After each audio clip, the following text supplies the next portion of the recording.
Hey guys, welcome back to my channel. It is True Crime Tuesday yet again, and today we will be talking about the girl who became a TikTok sensation after she brutally murdered her mother.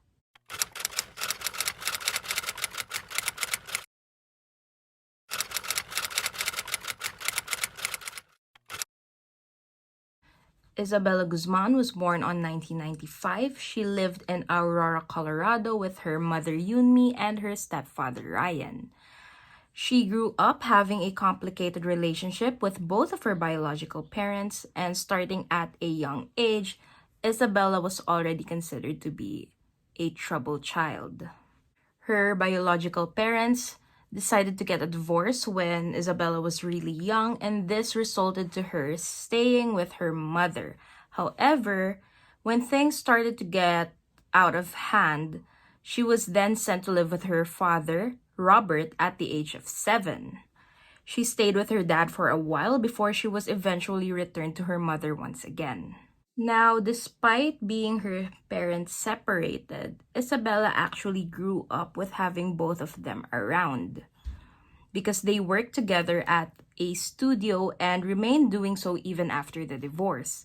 And from what I know, Yunmi and Robert were both artists, something that Isabella hated with a passion.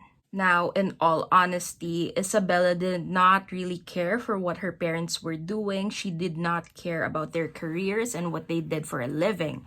However, she did despise the fact that, in her opinion, her parents were not making enough money for her to buy the things that she wanted. And since she was living with her mother and her stepdad, the resentment focused solely on Yunmi and her choice of career. Isabella blamed her mother for being poor, and she also hated the fact that her mother remarried after divorcing her dad and felt as if that he was getting replaced by Ryan. Now, once Isabella entered her teenage years, things just got worse and worse. She stopped attending school altogether and dropped out from high school. She would also get into huge arguments with Yunmi and Ryan because she would sneak boys into their home. She also stopped attending church.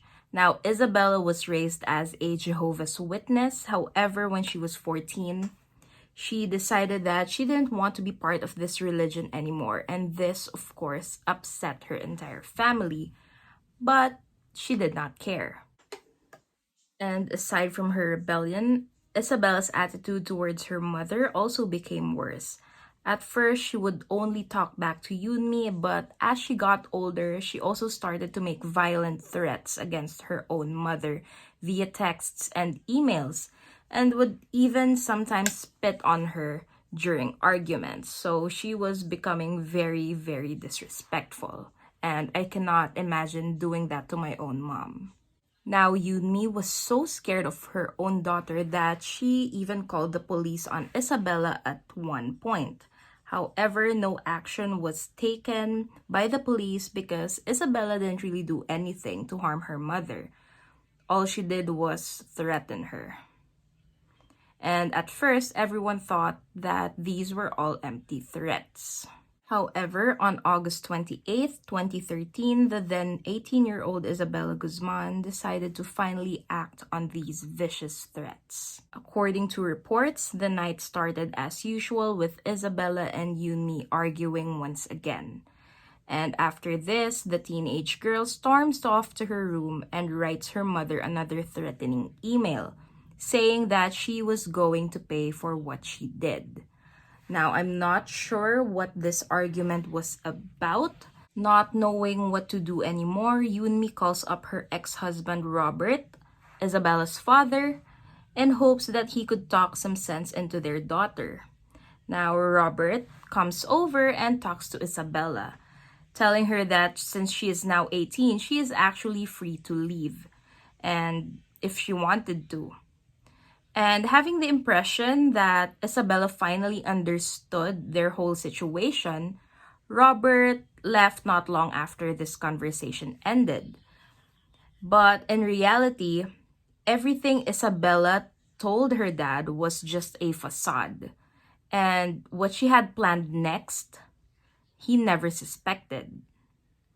at least not from his own daughter. At around 9 p.m. that same evening, Yoonmi tells her husband Ryan, who was watching TV downstairs, that she was going to take a shower before going to bed. Now, Ryan says, "Okay, I'll meet you upstairs," and continued watching television. Just moments after this, Ryan then hears a single thud, then followed by shouting, and it seemed to be coming from the upstairs bathroom where Yoonmi was. Now he goes up and checks on Yoonmi, and this is when he catches the sight of Isabella, who quickly shut and locked the bathroom door. Now, according to some reports, Ryan even saw Isabella smirk at him before shutting the door closed.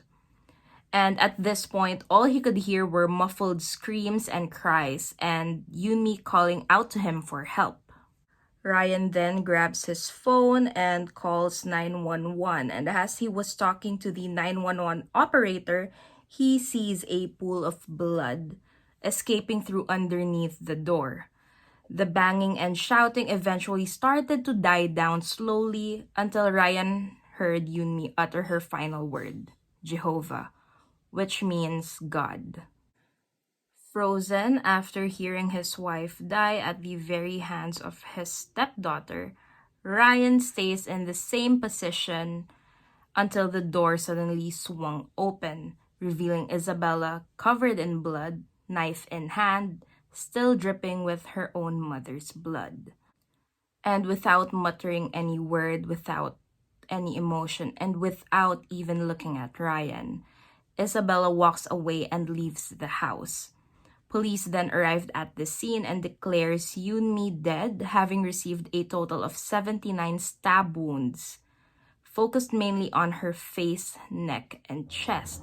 And although there were 79 stab wounds, a total of 151 individual injuries were found all over Yoonmi's body, some of which resulting from Isabella beating her up with a baseball bat.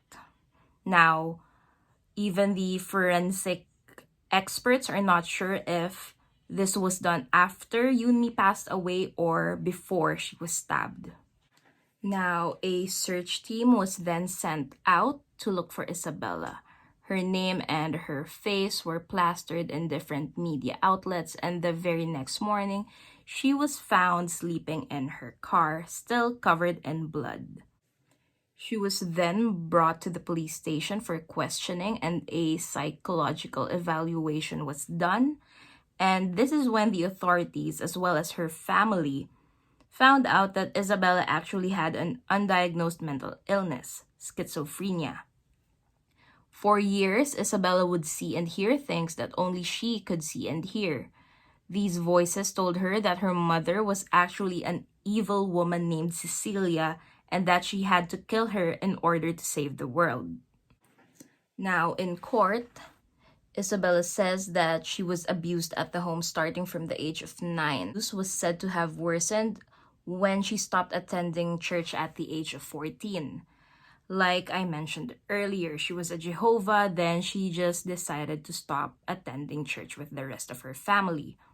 However, no one actually vouched or confirmed these claims. None of her friends nor her family members ever recall a time wherein Isabella was abused and or put in danger by someone in her home. In fact, it was the other way around. She was the one who was putting her mother in danger most of the time. She was the one harming her mom, Yoonmi. People believe that this was a story cooked up by Isabella in order to gain sympathy and possibly have a reason to plead not guilty due to the reason of insanity. And if you are into true crime, we've seen this hundreds of times wherein people would fake abuse stories or even act as if they were insane or they had an undiagnosed mental illness just to get a lesser charge than what they're supposed to get. And it's pretty annoying because most of the time it really works. Now, according to friends and relatives, Yoonmi was said to have tried her best to provide Isabella with everything that she needed despite having a low-income job. She would reportedly work long hours in order to provide for her daughter, no matter how ungrateful she was.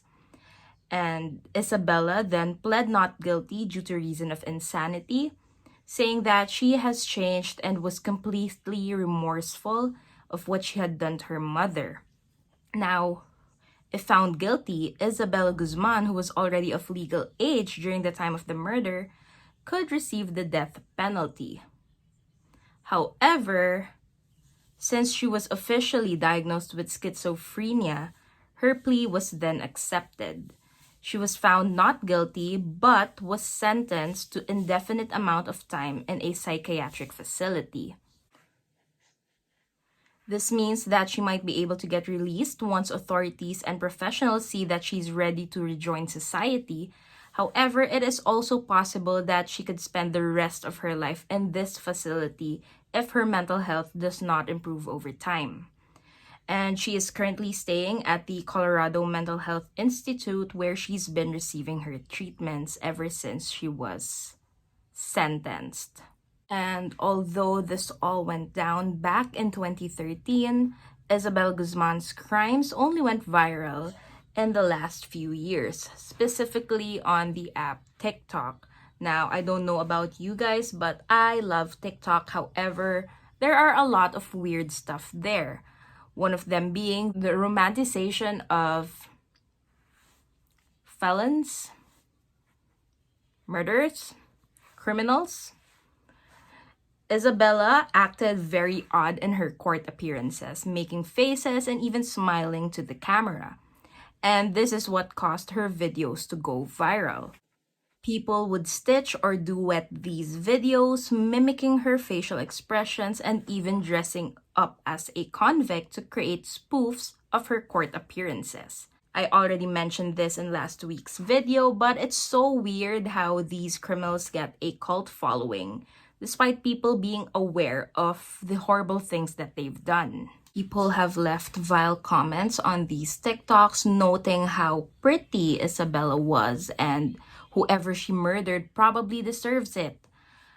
They also made fan edits of Isabella's photos and videos using the songs Criminal by Britney Spears and Sweet But Psycho by Ava Max, seemingly treating this whole ordeal as a joke. But this is obviously not a joke. She ended someone's life, her own mother's. And I guess that's where I'll end today's video. Thank you so much for tuning in. All of the products that I used will be listed in the description box below. Also, if there are any other cases that you would like for me to cover in this channel, please let me know by leaving a comment. I will see you guys on my next video.